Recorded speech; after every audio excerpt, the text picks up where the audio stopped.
Guys, आज फिर आपके दोस्त को एक जान बचाने का मौका मिल गया है। ये देखिए मेरे पीछे तो एम्बुलेंस आ रही है। एक मिनट मेरे को जरा साइड देने दो। पता नहीं आज तक मैंने कितनी जान बचा दी है गाइस।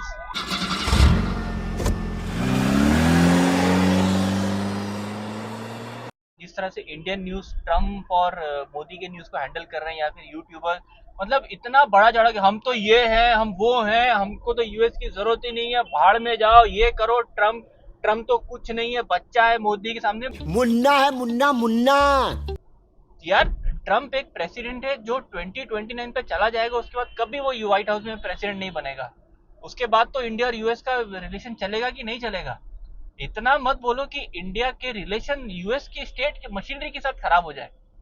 इंडिया और यूएस के जो रिलेशन है वो मोदी और ट्रम्प से कहीं ऊपर है। मोदी और ट्रम्प आज है, कल नहीं है। तो चीज डोनाल्ड ट्रम्प कर रहा है, इट इज वेरी रिस्की। और एट द एंड जाके ये अमेरिकन टैक्स पेयर की जेब में से ही पैसा जाने वाला है। मैं एग्जाम्पल के तौर पर बताता हूँ। मान लीजिए अगर इंडिया और बांग्लादेश यूएस के दो एक्सपोर्टर्स हैं। दोनों मान लीजिए एक एक्स प्रोडक्ट, चलिए कपड़ा, ये शर्ट, मान लीजिए शर्ट यूएस खरीदता है इंडिया से 100 रुपीज में, और दोनों के टैरिफ 0-0 है। इंडिया के ऊपर टैरिफ लगा दिया 100%, बांग्लादेश के ऊपर लगा दिया 10%। तो जो इम्पोर्टर होगा यूएस के अंदर, वो 100 रुपीज शर्ट का अगर उसको इंडिया से लेना पड़ेगा, तो शर्ट का पैसा लेगा वो 100 रुपये, इंडिया को देगा 100 रुपये शर्ट का, और प्लस 100 रुपीज टैरिफ का, यानी कि 200 रुपये एक शर्ट का देगा।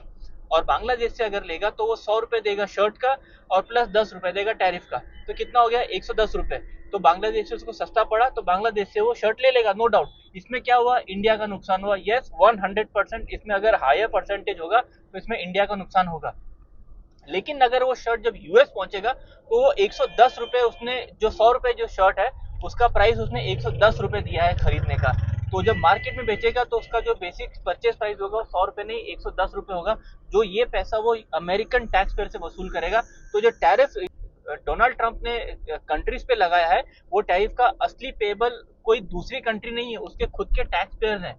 क्योंकि जब वो यूएस का जो इंपोर्टर जब बांग्लादेश से शर्ट खरीदेगा तो 110 के ऊपर फिर वो अपने प्रॉफिट कैलकुलेट करेगा। अगर वो 100 पे करता तो 100 के ऊपर अपने प्रॉफिट कैलकुलेट करता, so on and so fourth.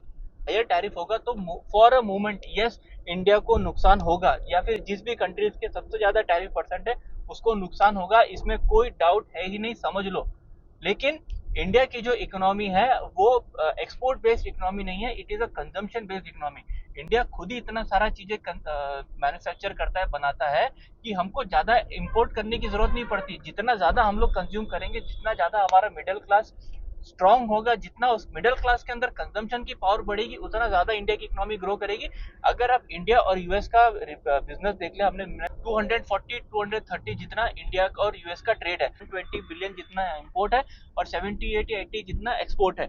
अगर और इंडिया की जीडीपी कितनी है? $4 ट्रिलियन। $4 ट्रिलियन के सामने अगर इंडिया $78 बिलियन का अगर पूरा का पूरा भी हिट ले लेता है, तो भी इंडिया की इकोनॉमी को 0.01% का भी फर्क नहीं पड़ेगा। लेकिन अगर आप इसको रिलेशन के तौर पे देखते हो तो फिर आप उसको क्वांटिफाई नहीं कर सकते। डोनाल्ड ट्रंप से लड़ते लड़ते यूएस के साथ नहीं लड़ना है, मेरा ये पॉइंट है।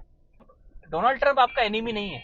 अगर आप सोचने जाओ तो डोनाल्ड ट्रंप का ये फोकस नहीं है कि इंडिया को मुझे बर्बाद करना है। अगर डोनाल्ड ट्रंप का ये फोकस हो कि इंडिया को मुझे बर्बाद करना है, तब आप कह सकते हो कि डोनाल्ड ट्रंप इंडिया का एनिमी है।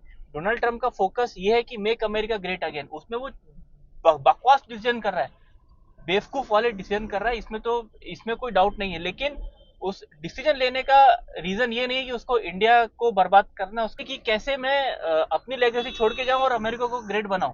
वो भी एक देशभक्ति अपने अपने नेशन के लिए काम कर रहा है, ये मेरा कहने का मतलब है। तो इसको इस ऐसी चीजों को टैकल करने का डिप्लोमेटिक तरीका होता है, ये छाती छाती पीटना नहीं होता है ऐसे।